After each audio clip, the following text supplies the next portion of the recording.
Hello, this is Reverend Joseph Andrew Jensen Sr. Okay, now if you can see, I'm in a motel room in Amman, Jordan. Today is the 20th.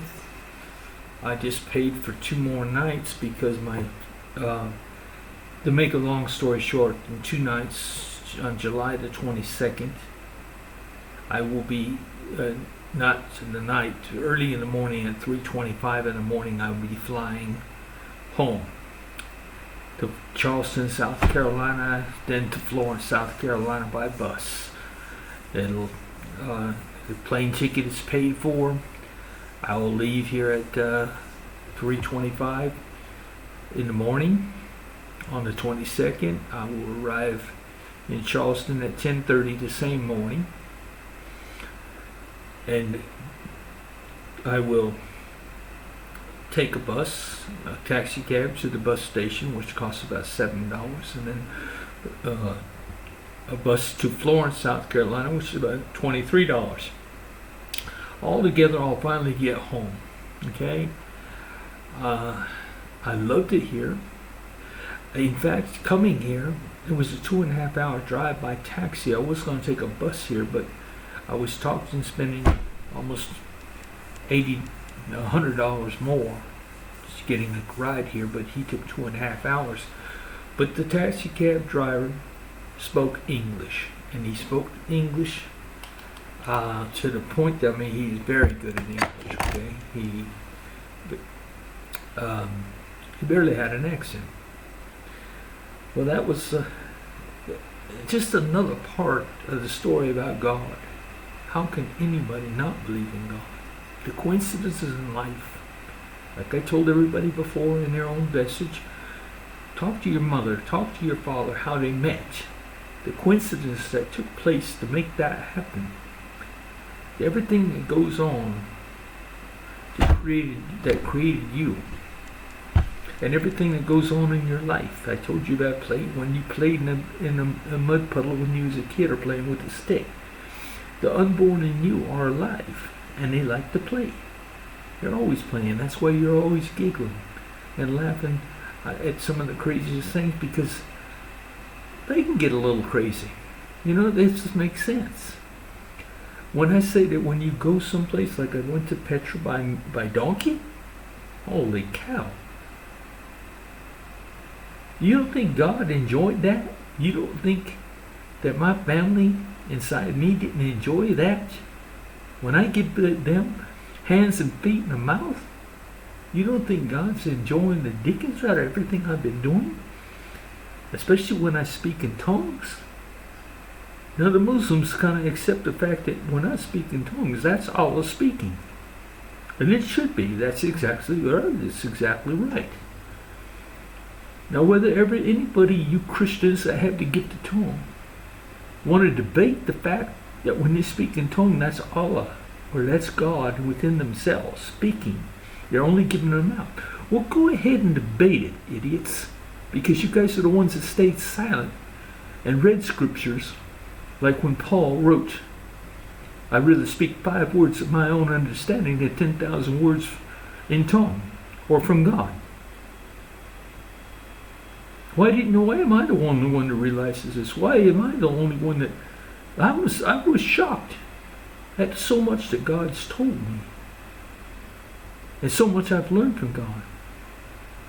But you know, I found out the real God's message is we're in serious trouble. We are in very serious trouble. I don't know whether it's a majority of God's people or a minority, but you know a minority can speak louder than the majority most of the time. But they don't want to change. They don't want anything to do with humans. Humanity has forced free will, their will. Oh, I don't have to do this. I don't have to do that. I don't have to believe. They can do what they want. That's a favorite saying of us. How could God not be offended? You think you can have Jesus without God? We seem to think so. Come on, this not rocket science. If you believe that you can have Jesus without having God, try to, if Jesus was there, what do you think he'd be telling you? What do you think Jesus would be telling you? You damn hypocrite. That's what he'd say. You can't see beyond the Sadducees, Pharisees, and everything that I pointed out. The idiot that you couldn't recognize the fact that I never tried to even put myself before God. You put me before God. Jesus would have said, and I say Jesus in my own words, but I said, I wouldn't do me to be God or even try to play God, because I am prejudiced. I can be very prejudiced. I can be very, I can be everything anybody else can. I'm the worst judge of people. I'm blunt. Some of it might be due to being autistic. Not all of it, but I was just raised that way. It's crazy. It's crazy what this world's doing and what it's done. And we are in very serious trouble. If they want us, they're scared for God to come back to this world and create heaven on earth. And I've already told you how he's going to do that. He's going to do that by waving the money in front of you. Waving the money in front of you. Just go get it. All you got to do is go get it. He's going to wave the money in front of you. And who's going to take the money? He's going to take it from he's not going to take it from the rich and give it to the poor. He's going to reward the rich, because there'll only be one currency. If God owns the printing press, so to speak, turns the crank, prints the money, there's no end to it. So he prints as much as he wants. He makes billionaires into zillionaires. It makes no difference. He's going to create the money, and the money's only good for 20 years anyway. So he can give you $1 zillion, but you got 20 years to use it or lose it. That's pretty smart. But what money is you going to use? The bank's it's in the banks, it's in the securities, it's in the file cabinets, it's in everybody's papers, what they own, their assets, their buildings, their houses, their businesses. They are ownership papers. Nobody's going to take those away from you. You're going to still have them. I don't want it. My church doesn't want anything. It just wants to. It'll give you what you say you want. At some point, you say you're worth $250,000. God will probably make it $500,000. God's going. Just as long as he gets this world on God's going. He's going to do anything he ain't got to do to get everybody to own God's coin. And who's going to refuse it? That, in other words, because the second that God collects anybody, billionaires' money, millionaires' money, or a dime from you, anybody else, it doesn't matter. That money's going to be divided, instantly divided, by how many people there are in that one country. Now it's country by country, starting with the most controversial country at this point in time right now is Palestine. And Palestine and Jordan together will be the first two countries involved. Now I'm in Jordan, and it's exactly expensive here. Why? Because the Jordan dollar, it takes almost $1.39. I'll just round it off to $1.50 per dollar. It costs $1.50 per dinar. That's pretty expensive, even though that the prices are reasonable. You pay $5 dinar for a bill, but that's not exactly. You pay for a big bottle of water. It's $1 dinar, but that's the same as in the United States. I mean, you're going to pay $1.50, $1.50 for a big bottle of water. In the United States, it might be a 16-ounce water, whereas here, we're talking about, it's not a 2-liter bottle, but it's pretty close to being a 2-liter bottle. It's a huge bottle of water. I would say it's at least 1.5 liters, if not a little bit more. Everything's a little different here because of the metric system to me. Okay, so you have to learn things. Okay, like this. You have to kind of figure out that when you get gas, you're going to put liters, and not gallons, into a car. You got to learn that, 23 degrees Celsius is about 68 degrees. You will have to learn these things if you're here.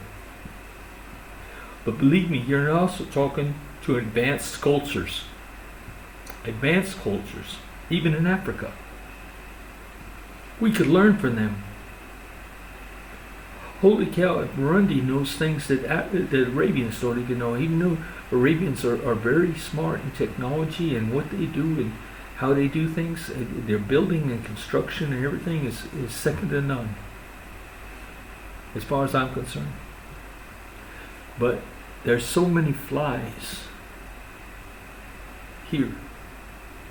It's not as, there's more flies in other countries, but there's still a lot of flies here. But there again, where do you see wild camels in the desert? Where do you see wild mules and horses? It's a great sight, you see. It's not exactly the kind of country you can grow crops. You won't get fresh produce here. You won't find fresh lettuce and fresh tomatoes. Well, you might find tomatoes, but they're about the only thing you'll find fresh. But you know what I'm saying? You go to the grocery stores and most everything is wilted. It's not fresh. Even apples and things like that. I mean, how they can get oranges in here, even whatever. You understand, it's all the way different. But everything that doesn't change in the whole world is God. God's common to everybody. For us to accept the fact that God lives inside us, it's not rocket science, is what I'm trying to tell you. How else are you living and breathing and being here? Now, if you want to follow a religion, they're telling you how you are, and they're trying to explain to you these things. I'm kind of leaning on this table because it's kind of comfortable. But understand what I'm trying to tell you. How is it that you're living and breathing and got life? It's not like electricity that has no thought, cares, or worries, or hunger, thirst. Doesn't have anything like that. I'll get off this because I'm shaking it too much. But do you understand what I'm saying? It's not rocket science either. Come on, people. We're not stupid. We're human beings, but we're human beings that broke the camel's back. We've ignored God to the point that He's cold to us, numb to us. There's a cold war going on. This is a very cold war, and it's serious.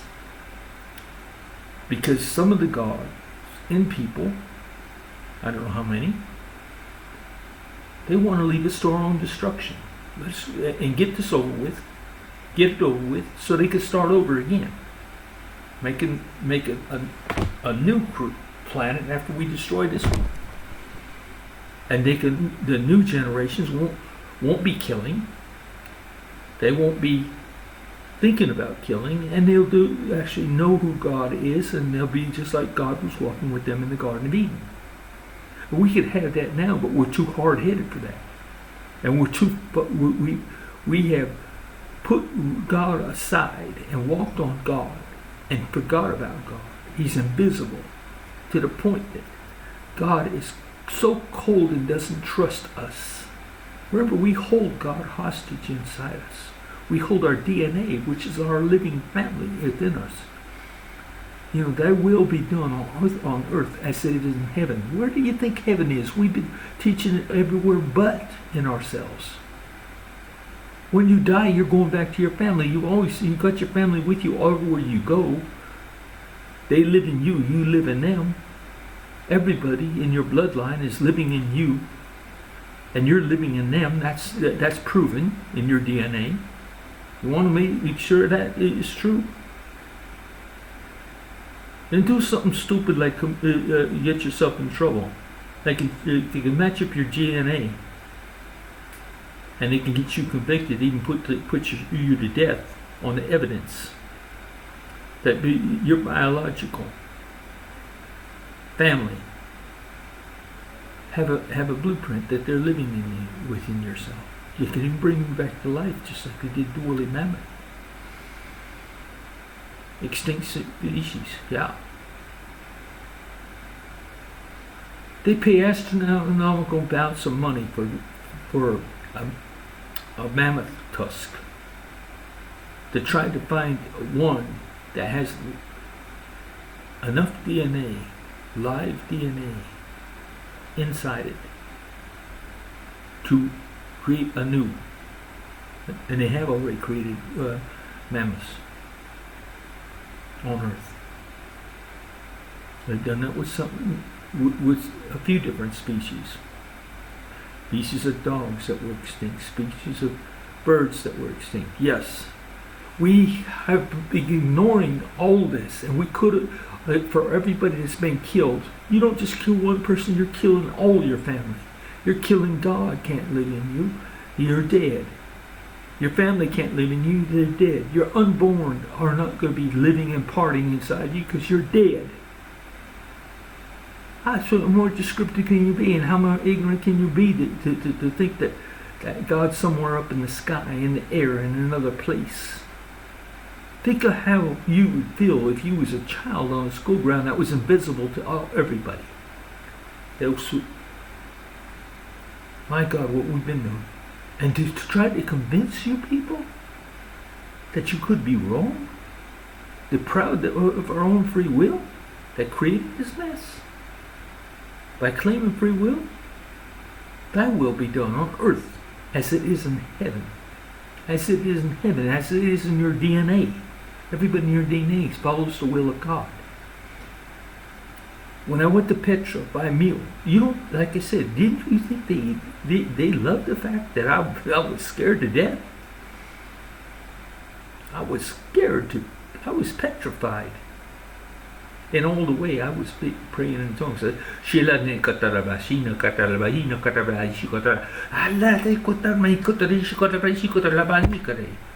know, all the way I was hollering. My mouth was open. Don't you? And do you think I got any feedback from the Muslims? No. They recognize God's voice. It's enough to know that this white beard didn't grow so fast and so long for no reason. Seemed like overnight. And I wear it. It's got me a long ways here. Even to the point that I was called a sheik at one time. Why am I talking to the Muslims? Because I talk to Buddhists too. Ironically, I just left a nomad hotel, and the guy that was staying for the last 3 nights before this was so young. He's from Shanghai. He doesn't speak hardly any English, hardly. Yes and no, maybe. No, I don't understand about all he can tell me. I don't understand. He's always holding his head. It's like, I don't understand. I say, you understand. You understand. Because he does believe what he said, he does, that's who God is. Because he said, yeah. And he knows one thing about God that he taught me. I believe in God enough to know that nothing can stop me. God can do anything, yeah. He set his mind to doing something that's going to happen. This ain't a guess. He's going to fight us tooth and nail, but God will end up winning the war. He'll end up. There won't be any money in banks after this year. Not if God's successful. And I got to put my money on God. Who's going to turn down free money? And lots of it. Pretty much everybody in this world will be millionaires. Or have the same capacity as millionaires to buy anything they want, do anything they want, and have anything they want. And by God, there won't be a church around to tell them what they can spend it on and what they can't spend it on. And there won't be, they're trying to collect money, or the 10% tithes or whatever, to get God's there, because God doesn't need the money. He's trying to give away the money. He wants you to spend. If everybody in this world is being under the payroll of God's coin, And all anybody has to do is start their own business. They get their own business, McDonald's, and call in God's services, might as well say God's military, God's part of the thing. The people that are 18 to 40 will be in God's services, being paid by God's coin. So all labor is free. So if you build a business, you call for 15, 20, 30 employees. Well, if you're going to call for 15, you'll call for 30. You know why? Because it'll be a 4-hour workday. There's too much more to do. You got to buy things. You got to go to school again. I told you, if you're on God's payroll, everybody will start at kindergarten. There'll be teachers' aides, but they'll still be learning with kindergartners, because he's introducing everybody to 7 new languages, one for every day of the week, maybe more. He might change that to 14. They start with 7, and everybody will have to learn 7 till they get through learning to the level of a kindergartner. Then they'll go to the 1st grade, be advanced to the 1st grade, to the 2nd grade, to the 3rd grade. And everybody will relearn what they should have learned the first time, or they'll learn something new. And the ones that already know, they're going to be teaching. They're not going to be left out of that class. They're going to be teaching and helping others. They'll be tutors and teachers. God started everything. And this is no joke. This is not a belief. If you think it's a belief, then don't take the money. If you think it's a belief, then try to ignore God. I told you about this pill that's out now that that doctor in Cairo was so worried about, and he called the name of it, that people are going to be able to take their choice. If they're ailing, hurting, or depressed, they can go ahead and take this pill and die overnight in their sleep. And they're trying to get it FDA approved. Cool figure. How many people are going to take a magic pill, like on the Matrix? You got the red pill, blue pill, but this is one over death. They kill themselves so they don't have to live in this world with no pain. I thank God my daughter's not alive with me right now. You know why? She's not in pain. She's not suffering. And my ex-wife, but they're always with me. They're always with me. But if I had to try to still explain that to her baby child, my granddaughter, who's about 8 years old now, she's 7, going on 8. But the point of the matter is, it's tragic in a way. But if you come to understand it, it's not tragic, because Zoe could be with her mother all the time, taking her places, if she realized that God was with her and her mother was right there with her, inside her. And all she got to be is the hands and feet and mouth of her mother. Just like we are the hands, feet, and mouth of God. Because when we're doing God's will, we are the hands, feet, and mouth of God. That's not rocket science, people. Not rocket science. Figure it out. Now I'm making this as the entrance to my website. I got congratulated by Webador, is the program I use to build my website. And I had my 100th visitor. My 100th visitor, and the average of 4.4 pages. Now, how did he come up with 4.4 pages? I don't know. But that's an average on a monthly. And it started around April the 22nd. Today is a month later. You know? And I'm averaging 4.4 in statistically pages. People looking at pages that I've on the website. This is going to be the new introduction to it. It's the overall thing. You got to look at God's coin. You got to look at God's message, and God's message has changed a whole lot. All my past videos on YouTube are almost obsolete. Well, they're not really obsolete.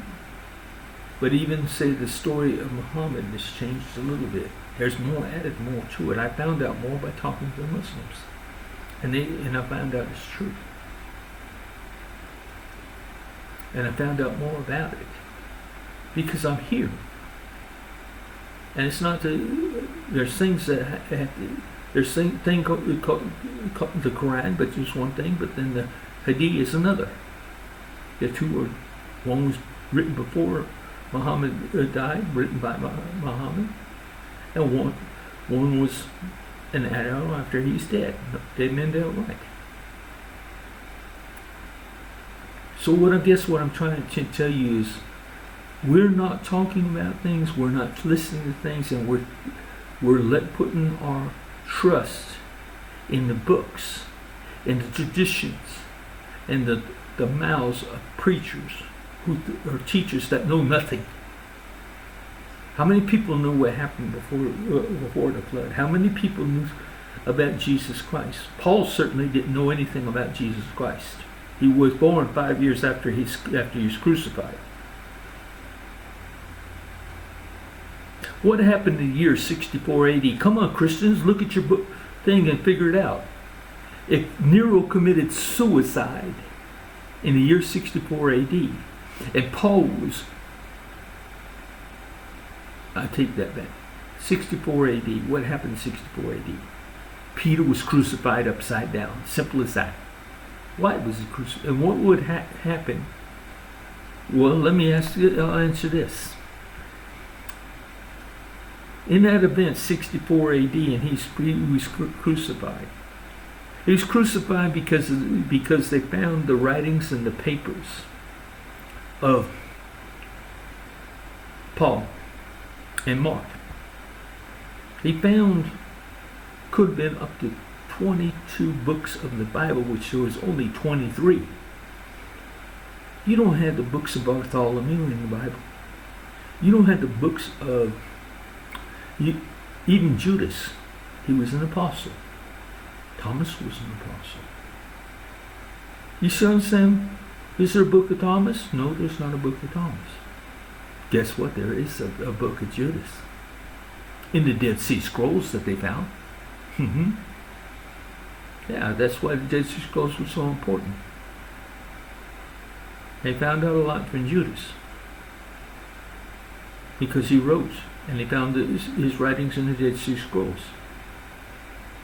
The world hasn't kept up with archaeology and things that they found, and it's changed. It's determined not to change, and it's determined to have its free will.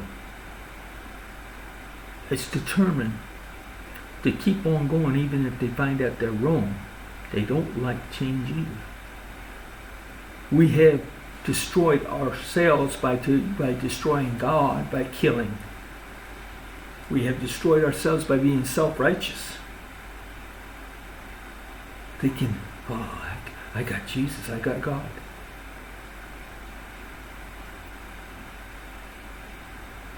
I actually heard, I'll call her name Katie. And she'll know when she hears this. Katie knows who she is. Every time in church, she was a teacher. She teaches Sunday school, and she always was a piano player. She's always saying, the only real peace that she has, good Lord, it's in you. The only real peace that I have, dear Lord, it's in you. You know, this is so hypocritical in the sense that if you know Katie, she never mentioned God too much. She mentioned Jesus. And then when I actually went back to that church, my last time I went at that church, and I heard her say, she didn't know God till she found Jesus. Holy cow, people. God's in with you, and you living in you. From conception, was Jesus? Of course not. Jesus wasn't there at conception. Years later, when you found him. So how many years did you ignore God, trash God, didn't even know God existed, even think about God, and then you didn't give him no credit? You say, I didn't know God till I found Jesus? Katie, you know. You listen to this. John has, your husband knows that I'm right. He's listened to me before, and he's helped me. He believes in kind of what I believe in. Not exactly because he's scared of you. He's as scared of you as God is of everybody else, of humans, because we think it's a belief. Is this a belief that I'm in Jordan? I've been to Cairo. I've been to Africa. I've been to Joel Osteen's church. When I couldn't even afford to travel and couldn't afford to do these things, and I lost my homes, 2 homes. I give back my car. I lost my credit. I lost everything I had. My first wife divorced me. My children would turn their backs on me. They got to wherever they hated me. Now I'm starting to get things back. It's like Job after the storm. You know, after he finally got cured of the boils or whatever. Job's finally getting everything back. Well, I'm gradually getting things back. I don't know whether I'll get things back 10,000 fold like Job did, but I don't know. I hope so. You know why? Because that means, you know, personally, I'm not looking to get famous or rich or anything like that. I'm not doing this for that. I'm here to set out to do what I said I'm going to do. And I've scared God to the point that God doesn't want to see me dead either. No God wants to see me dead. Not the God that's in me, not the God that's in anybody else. Why? Because I'm going after them. I can't stop me after I'm dead. And I will go after them.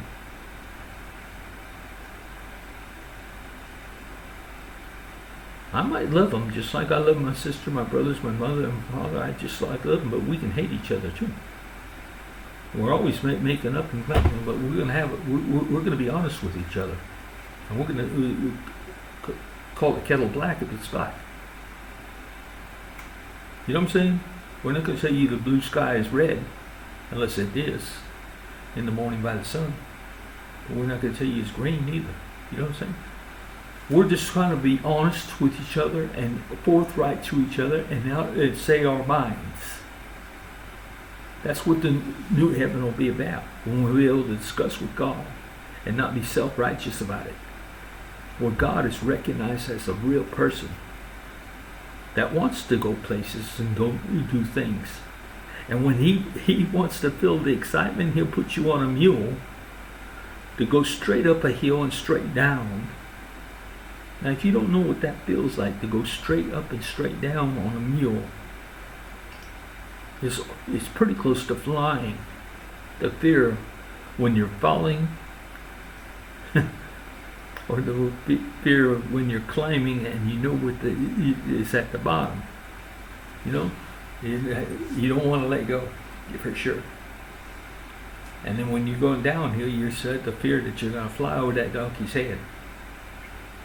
It's pretty scary. He said, I could imagine it's pretty close to the same scare that you'd have if you skydive. When I get to the United States, that's what this whole message is going to be about. I'm coming back home. I will try to establish a church somewhere, because there's nothing else wherever I'm staying. I will make a video every day. Every day. And I'll try to create an audience that will listen to me every day. I'll try not to be long-winded, and try not to make them over a half hour, an hour. This is already 33 minutes long. But I haven't finished what I'm saying, so it's probably being closer to an hour. It might even go longer. But if I create an audience, we'll see how many people start listening to me. And the people that start listening to me by word, when I'm in the United States, I think I can accomplish more. I think I can turn that 100 into 1,000, and turn that 1,000 into 1 million. There's 240 million people in the United States. Pretty big country. 240 million people in the United States. I'm not bringing up something that's so outrageous. I got a big audience. Anybody that I just got through talking to Jenny, and Jenny knows she's a printer, and she's part of the publishing company, and she reprinted one of my books, and they'll be reprinting all of my books. And she has the capability to put me in the spotlight, and so to speak. I forget what they call it. It's a podcast. They have the ability to put in podcasts and things on TV. We'll see what happens. But I'm not going to shut my mouth, because this year, it's got to happen this year. And I already sent a thing to Donald Trump, and Donald Trump's ignored me. He's ignoring this. It's a dangerous thing to do. Because I hold his fate. God holds his fate. As president and a rich person. Think about that. If Donald Trump hears this, he's going to ignore it, like, oh, nobody's got that kind of authority. God does. And my mouth will point it out. What the hell are you going to do with your $8 billion if it disappears? He can make it disappear real fast. How fast will it go down at $50,000 every time somebody wants a God's coin in the United States?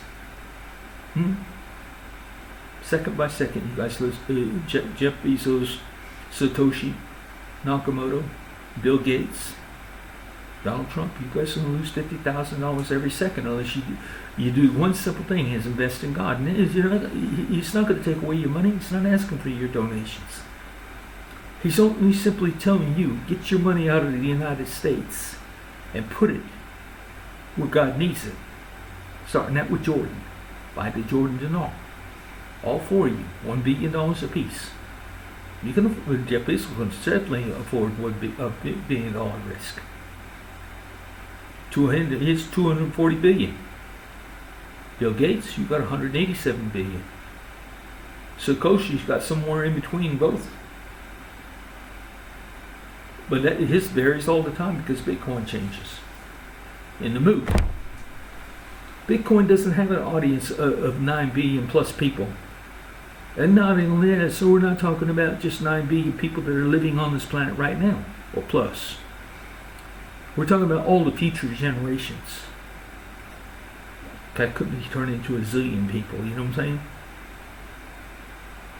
It's going to be life the way it's going to be. Everybody's going to have God's coin. They're going to still use their same currency. They're going to use their same currency, but they're going to change the currency is going to come from God's coin as security. God's coin will be the security of everybody's money. I'll back that. I'll back it in a heartbeat. But every country currency is going to be worth different amounts. The United States, a God's coin is going to be worth $50,000. It's going to cost them $50,000. It won't be worth nothing. It's going to cost them $50,000. I mean, it will be worth $50,000, but it's going to cost $50,000. In Burundi, not going to cost a dime. Well, that literally, it's not going to cost a dime because right now, it takes 5,000 Burundian francs to equal a dollar. 5,000, not 100 Burundian francs. 5,000. So I described it. That'll be Donald Trump area, and when he invests in his billion in when he invests his $1 billion in Burundian francs, it's going to be worth, every dollar of $1 billion is going to be worth $5,000 more. So he have 5,000 times $1 billion. And if you come up to that, he's a quintrillionaire, not even a trillionaire. I'm talking about 5 times. If you want to know the numbers, what that is, that's 5e to the 12th power. 5e means 12 to the 12th power means there's put 12 zeros after the 5. Not with the dot. Before the dot. 5 0 0 0 0 0 0 12 times. That's what that looks like.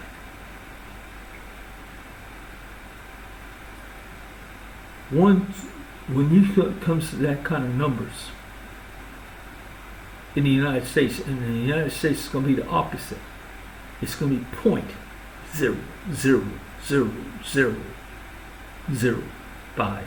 Okay? Like 5 zeros behind. At least 4 zeros behind the dollar. Just like Burundi is now. Be the same difference. And when they are that far behind the other, that means that the Burundians will be like millionaires, where the people in the United States will be struggling, but the United States is going to get their God's coin too.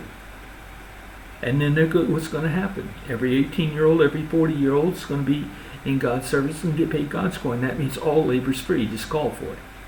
It's like calling an employment agency. And anybody that wants to do that job, I don't care if it's McDonald's or wherever it's at. I don't care if it's a person that builds roads. I don't care if ambulance worker, police department, wherever you want to go, you're going to be learning. You're going to learning the job. Police are going to have to learn everybody. And everybody's going to learn to shoot. And everybody's going to learn to save lives as paramedics. Why? Because we're really learning. We're going to be shooting for the hands and the feet. They're not going to be shooting for the head and the chest. And they're not going to be shooting for the arms and legs.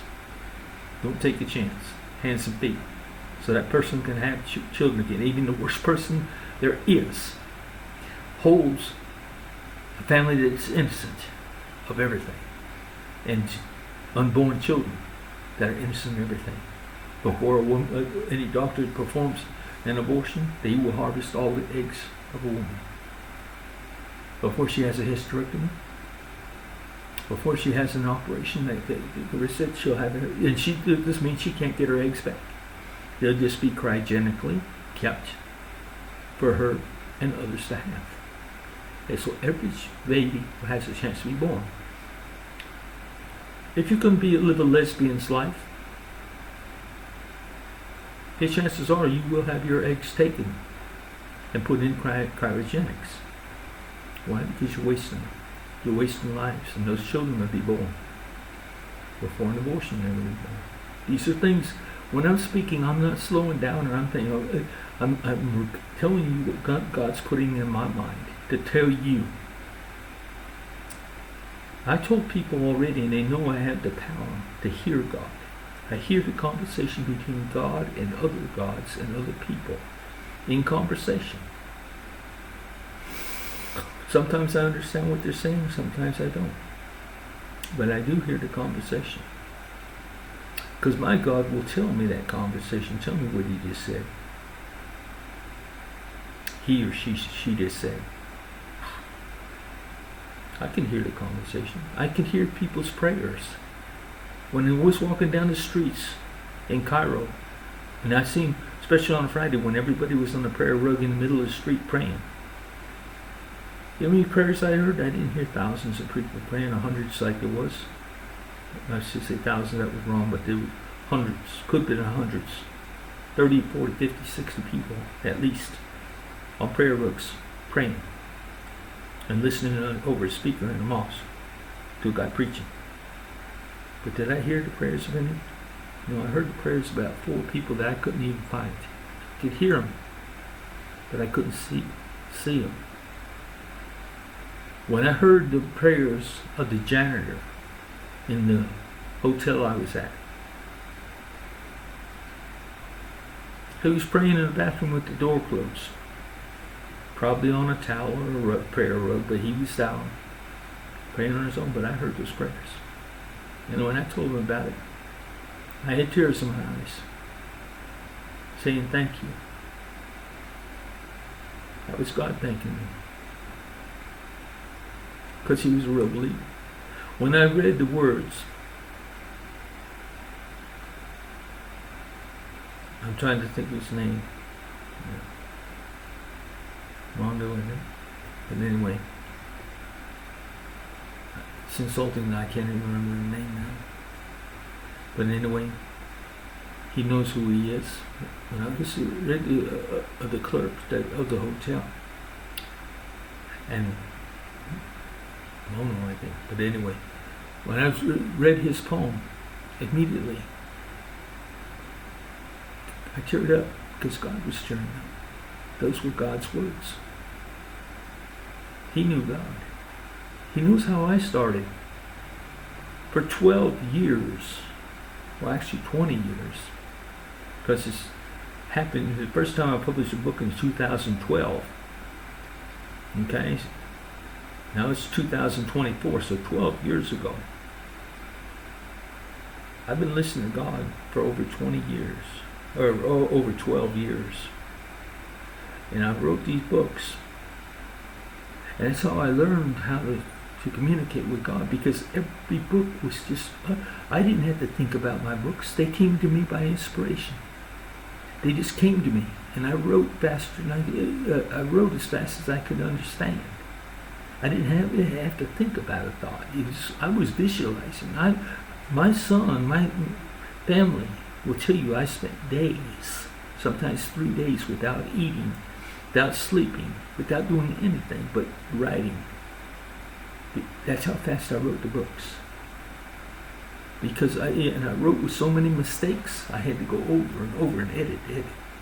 But you know, everybody's their own worst editor, because they see past their mistakes when you get somebody else. But then when you try to get somebody else in there, they usually screw it up too. You make it work. You're not really your own worst editor, but they let others do it. They can do a worse job. I mean, if I use a character named 3, how do you think that goes across spell check? When you capitalize 3 every time in the middle of a sentence, because it's somebody's proper name, given name. Worse than that, the other character in my other book is Michael 2, and the 2 is not a letter; it's a number. Michael 2. Do you think spell check has a little problem with that? Yeah, A&I can't keep up with us. A&I, anything we create can't keep up with us, because we have too much going on in our heads besides logic. We're creative. We're not creative. God's creative. He's the one that gives us that. What do you think when you dream, when you get your inspiration, when you get anything you get? When you get the hope, these are God-given things. And if it's not just God, it's your family giving you the hope, the inspiration, and the teachings.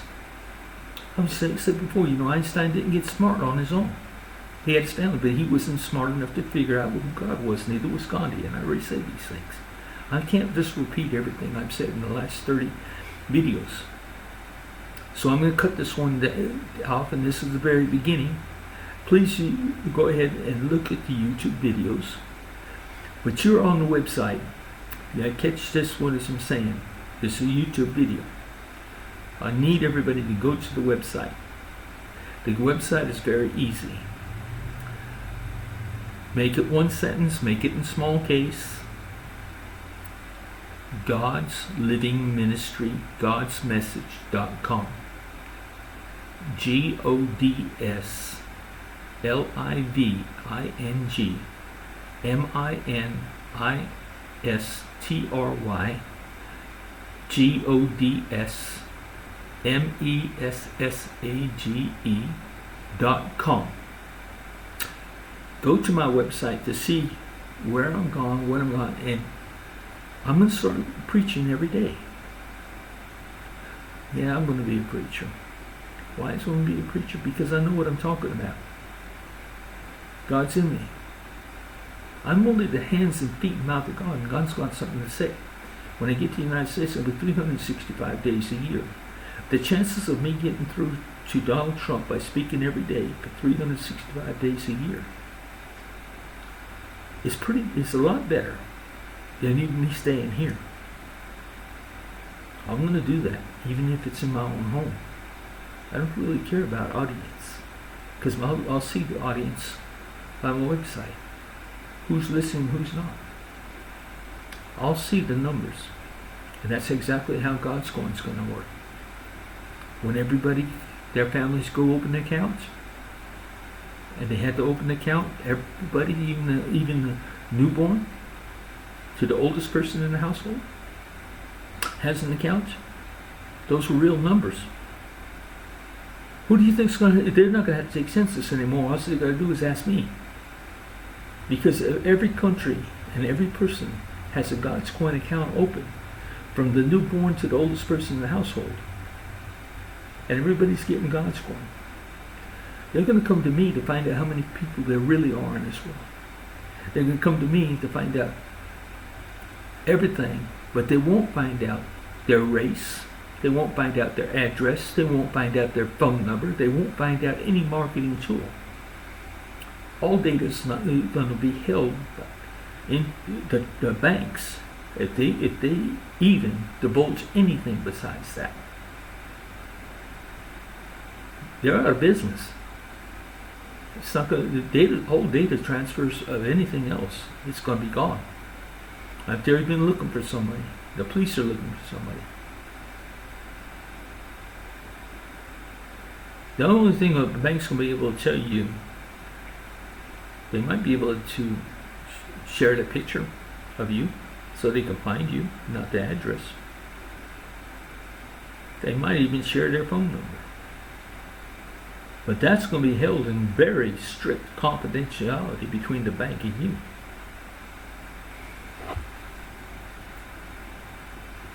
Now that phone number can get out to places, but there again, I don't know exactly how everything's going to work. The security it is, I know that we can screw it up. If we ever can make up for the damage we've done with God by not respecting Him, by not acknowledging Him, and think we could have Jesus without God, come on, people, don't be stupid. That's very stupid. God's with you from conception. He knows your life. He's every breath. He's been hurt as many times as you've been hurt, physically and emotionally. Nobody knows you better than God. Jesus Christ, not anybody. Come on, people. This ain't not rocket science the way I keep on saying it. I'm going to shut this off. It's being put inside my website as an introduction. You keep on reading everything I put in this thing, where I'm going, where I've been, and the things I said about Paul, and the things I said about this. You read them. Take them in heart. Because everything I wrote. That's how I started out in 2012. Is when I published the book, not when I wrote the book. Of course, I wrote it a lot before that. And it comes from a story that came after my father died in 2001. So how long have I been, has God been dealing with me? Since 2001, 32 years. No, 24 years. 23. I'm sorry, but you don't understand what I'm trying to say. I'm going to sign off now and make this my video. That's why God inspired me to make this video. And it won't be the last. I'll make one tomorrow. And I'll make one every day. For 300, at least until 2024 is over. I'm going to get through to somebody. God's coin's inevitable. In the publishing world, we say an audience. I have an audience of 9 billion people plus all future generations to come. How's that? Not even the Bible has that kind of audience. Because Christians didn't do what they're told to do. They didn't get out to the world. They said, told everybody they're going to hell. This one, you know what this man's concern was that he brought me here by his car? His concern was there was no hell. He wanted to believe so much there is a hell. I told him, no, hell is a relative term. I've been through hell and I've lived in hell in my life. And he has too. He might not have lived in hell, but I have lived in hell. I survived the Vietnam War. I wasn't ever in Vietnam, but I was during the Vietnam. My brother went through hell and he survived Vietnam with the Silver Star. Don't know what he did, but he was a hero. But he also never believes in God, never will. I can't blame him. Can't blame him. because he's seen too much hell in his life. If it's any worse than Palestinians, what's going on with the Palestine, I couldn't imagine that. I can't imagine any worse hell than what the Palestinians are going through on the Gaza Strip. But my brother, if anybody saw it, and it's more than that, it was my brother. Because he was a medical corpsman, hospital corpsman on the front lines in Vietnam and in Cambodia. Tragically. So I can't blame him for not acknowledging God. Who wouldn't blame God? If we've been taught that God can do anything. You know what God can't do? He can't touch us. We hold him hostage, we hold our family hostage, and we hold our unborn hostage within ourselves. And the worst person in the world, he can't touch him. He can't mess with him because there's innocent people, too many innocent people within him, that person. I told you before that the Navajo, they realize this. Every person holds within themselves a spirituality. Thing of spirituality. If you're looking for bad, you can find it. If you get too close, you get sucked in. That's what you're talking about. That's Navajo's belief. When you got a choice to go the other way. Stand away. Don't get sucked in that way. You don't have the woman that gets raped. She's in the wrong place at the wrong time. Whether it's her fault or not, she's still in the wrong place at the wrong time. What led her to be in that one place at the wrong time? There's one of the things you got to think about. You got to think that quit blaming people too. Everybody's got to quit blaming people. We're going to make mistakes in this life. When they told you God wanted bacon, he wants beer. You know, right now, when I get to America, one of the first things I got to do is go out to eat and get a plate full of mussels and things that I like to eat at the hibachi grill. And I'll go there and get my mussels and shrimp and stuff like that. Well, not only that, I want a steak. I'll go to Walmart and I'll buy me a steak and I'll fry me up a steak. In a good old cast iron skillet, getting that thing red hot before I cook it. And I like my steaks rare. And unfortunately, I like my steaks bloody. I like to have the juice of the blood run out of a steak. And I like it rare. Well, my mother used to season the steak so well in that blood, we used to soak it up with bread. There was nothing better. After you ate a steak, was to take a piece of bread and sop up the juices with that piece of bread. I'm making myself hungry just talking about it, but I gotta go. Again, I'm gonna go. I'm gonna try to do this every day. I love everybody. I hadn't said that before. The reason I'm doing this is for us. I don't care who you are. You all have God in you. And you can't blame God for hating us, basically hating us. Now God in me, he cares about you and he loves you. That's not the case in everybody, but God in everybody else. So understand, he's fighting himself. Jesus wrote, a house divided against itself cannot stand. Guess what? There can't be any truer words right now that we need to be looking at. We're not going to stand any longer against God. We can't. We are divided. And we think we got a choice. Look at the alternative. We're into our own destruction and they want to see it so they can start over. Start over. We're not talking about heaven. We're talking... the other thing is, what do you think Bill Graham is going through when he died? To find out the truth. He preached heaven and hell. all his life. Now he gets there. What's his family done? Well, you told all those people you're going to hell. Is this hell that you're in right now? Is it going to be your hell? It's your hell. Because you certainly missed the point. God lives here. This is heaven. And you preached against us all your life. And you preached to the world all your life. We hate you. Basically, his family's going to hate him. He's going to be living in hell. Does that kind of explain itself? That when these people live their life in a mistake, that they're going to go through hell after they die in heaven? You know who's going to put them through hell? Their own mind, their own heart, their own family. Going to go through hell his whole life and can't run from it.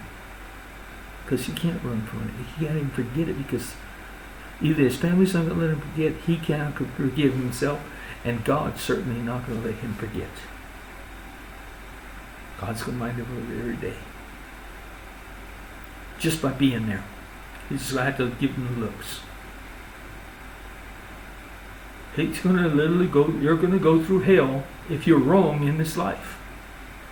Does that make any sense? Think of a prisoner that sits in prison. You don't think that he regrets the fact that he's in prison? That he did what he did? Well then,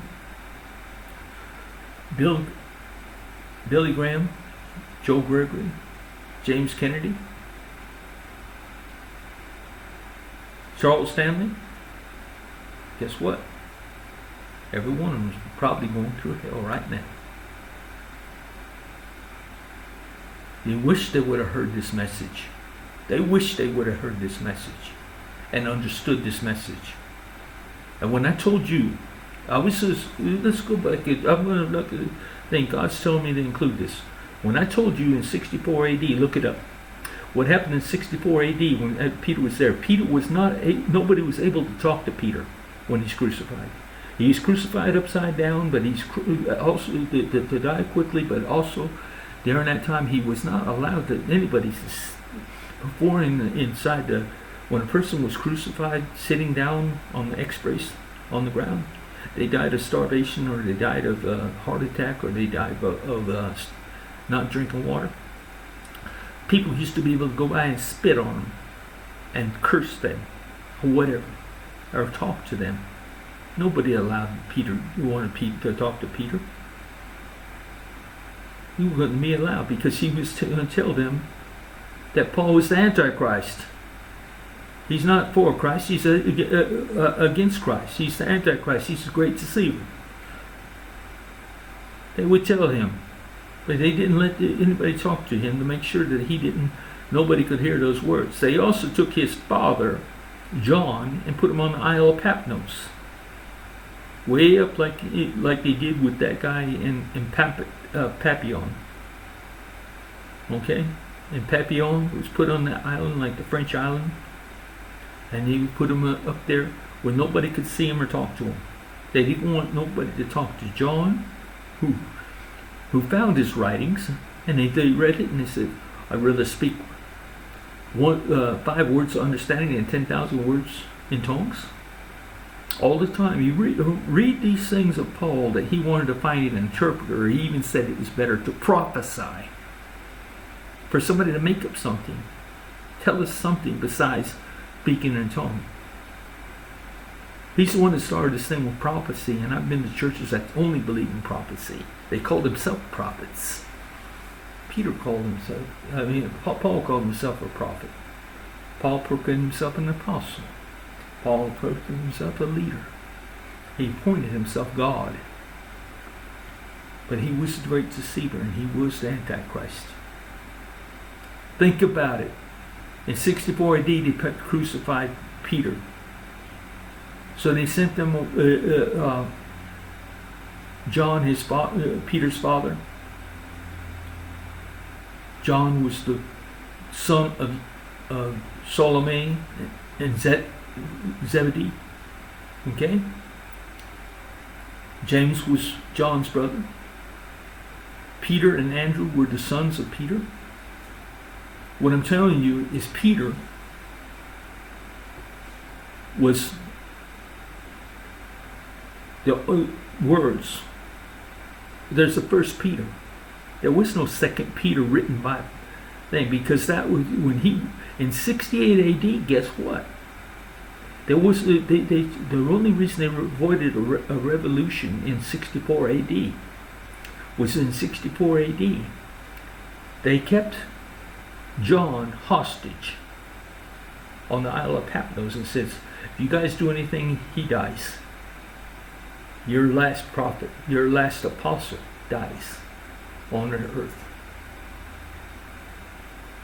Besides Mark and Paul, Matthew was already dead. And Matthew was an apostle. So John was the last apostle alive. Then in 68 AD, what happened in 68 AD? Whew. Well, first clue is Nero committed suicide. You don't commit suicide unless you're scared of something. What was he scared of? A revolution. The Christians went after and they killed Paul. Look it up, 68 AD. They killed Paul and Mark together to avoid being killed by a mob of Christians. Nero committed suicide. How many Christians were there to overcome the whole army in Jerusalem? The whole army of Jerusalem. That Nero has to commit suicide. That was outnumbering the soldiers way more than the soldiers. In order for that to happen, that was a big revolution. And what was it over? Well, they found more books. What were those books? Well, it could have been 2 Peter, could have been 2 John, and it could be Revelations.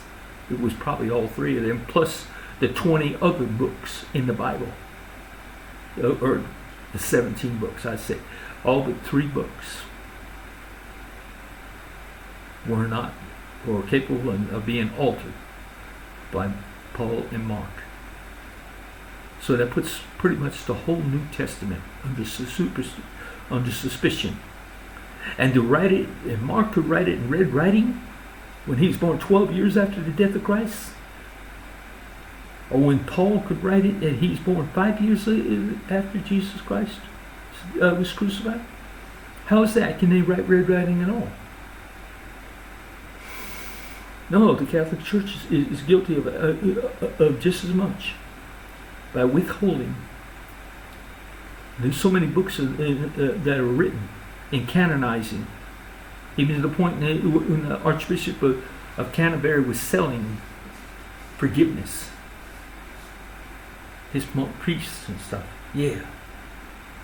Constantine was the one that created the 7 days in a week, not 6.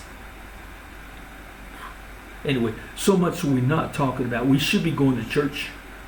Everybody should be going to church, but knowing that God's within them, and also to go there to worship and to learn about God. Take your phones with you. Use your phones. Take your laptops with you. Keep your iPads with you. Go there looking things up and back the preacher up while he's preaching. Somebody look it up. What I'm talking about. I don't care if it's Wikipedia. I find a lot of my information in Wikipedia. Why? Because I'm not doing this on my own. God's the one that leads the searches anyway. He's the one that leads you, and God relies heavily on Wikipedia. Why? Because it's one of the only best sources to finding out. For instance, last week I found out about the children of Muhammad. The only one that actually survived, because she was too young to be kidnapped and raped like her other 3 sisters. She was a baby, but she's the only one to survive being kidnapped and raped at a young age, and then die from being the brutality almost immediately during childhood, because that children, they were raped. That she survived And she survived to be the only one to bear children. Fatima was the baby child of Khadijah. And the baby child of Khadijah is the sole survivor of all the descendants of Muhammad. Come on, that doesn't hit a nerve. Nobody else can claim that. The Islam believes that Muhammad left it for 10 years and built an army of 10,000. No, they took an army of 10,000 and went after Muhammad. That's how the 10,000 come about, because that 10,000 stayed in Medina. That was supposed to be Muhammad's army. But the Islam went after to capture Muhammad with 10,000. And then when the 10,000 out of the 13,000 Islamic soldiers left Mecca, guess what happened? They weren't gone but overnight probably before they were taken by 36,000 Meccans. And they overthrew them. 36,000 Meccans against 3,000 Islamic soldiers were left. Guess what they were saying when they first saw Muhammad, when the general brought 1,000 back? Listen to the story. When you hear it, you look it up and think. But when they found the 1,000, they said, "Praise be to Allah, it's Muhammad." The words Allah were never spoken in Mecca since the day that it was first said by Muhammad when he's 40 years old. He lost his 3 sons and he lost his 3 of his daughters. The 4th daughter wasn't there because she was just a baby, and her name was Fatima. Fatima has one of the most beautiful tombs there is in Mecca. And she was able to see her father and her mother, Khadijah, because she was the baby child that grew up with them, secretly. That she wasn't harmed because she was a baby child. God, we've got so much to learn. We got to have the truths of this world uncovered. The CIA, the FBI, the Secret Services, all the Freemasons, everybody. We got to get all this information out so that we can destroy it and start over. We're not here to crucify everybody. We're here to save everybody. Remember? Let God God do it His way. We're not here to do it our way anymore. No more free will.